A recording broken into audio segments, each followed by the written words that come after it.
আমার ছেলে হয়েছে, দুটি ছাগল কেনার টাকা নেই, একটি ছাগল দিয়ে কি আকিকা হবে?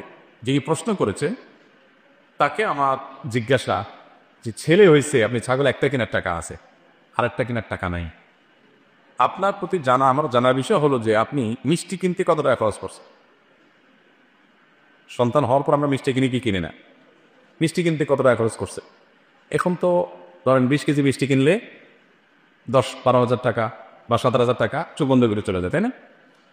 তো আমার দেশে অনেকেই আছে এরকম যে আমরা সন্তান জন্মের পর মিষ্টি কিনতে অনেকগুলো টাকা, 1,000 টাকা খরচ করে ফেলি, এরপর আর আগেকার দেওয়ার টাকা থাকে না।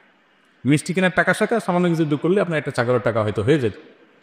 যারা আমরা বাচ্চার জন্মের পর মিষ্টি খেতে চাই তারাও বোকামির পরিচয় দেই, আর যারা মিষ্টি খাওয়াই তারাও বোকামি করি। কীভাবে? আমরা যারা বলি ভাই ছেলে হয়েছে আকিকা মিষ্টি খাওয়ান, মেয়ে হয়েছে মিষ্টি খাওয়ান, আমরা বাংলাদেশে মিষ্টি মানে আটার দলা সাধারণত, তাই না? কম দামা দুধের গুঁড়া আর সাদা চিনি, হোয়াইট পয়জন, আর আটার গুঁড়া, এই তো আটা ময়দার গুঁড়া। তো আটার দলা খাওয়ার জন্য আমরা দাবি করি আটার দলা খাওয়া, এটা খাওয়ার জিনিস হলো? আপনি বলবেন ভাই আপনার ছেলে হয়েছে কুষ্ণ খাওয়াল, আপনি চাইবেন দামিটা, আপনি চান আটার দলা খাইতে। আর যে খাওয়ায় সেও বোকামের পরিচয় দেয়। কেন বোকামের পরিচয় দেয়? কারণ সে যে মিষ্টি খাওয়ায়, এই মিষ্টি খাওয়াইতে গিয়ে যে টাকা যা, এটার কারণে তার আকিকার ছাগলে তো কোনো কি নেই, ছাড় নেই, আছে যে ঠিক আছে লোকটা 10 কেজি মিষ্টি কিনছে, তাহলে ছাগল একটা মাফ, এরকম কোনো অপশন আছে? নাই। তাহলে আপনি আটার দলাও কিনে লাগলো, আবার ছাগলও কিনে লাগলো, ডবল লস।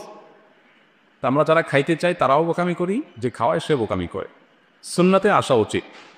মিষ্টি আমাদের সামাজিক সংস্কৃতির অংশ, সেটা খাওয়ান ভিন্ন বিষয়, কিন্তু মিষ্টি কিনতে গিয়ে যদি আপনার সুন্নত টানাটানি হয়ে যায় তাহলে মিষ্টি কিনবেন না। যারা মিষ্টি খেতে চায় বলবেন ভাই আটার দলা খেয়ে লাভ কি, আকিকার গোষ্ঠের দাওয়া, ব্যাস হয়ে গেল।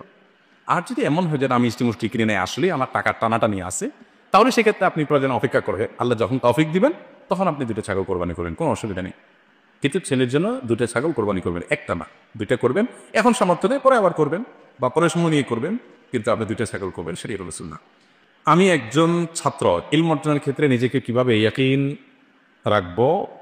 অনেক সময় দেখা যাচ্ছে পাপ কাজ হয়ে যায়, হতে পারে সেটা চোখের জেনা, এক্ষেত্রে কিভাবে নিজেকে ইলম আমলের উপর প্রদর্শিত রাখবো? এটার জন্য সবচেয়ে বেশি জরুরি হলো ভালো আর নেককারদের সান্নিধ্য, আল্লাহ বিরূপ মোত্তাকি পরহেজগার মানুষগুলোর সান্নিধ্যে থাকা, আল্লাহওয়ালা মানুষদের সান্নিধ্যে থাকা, আমলদার মানুষদের সান্নিধ্যে থাকা, যারা গুনাহ থেকে বাঁচার জন্য প্রাণপণ লড়াই করে, এই মানুষগুলোর সান্নিধ্য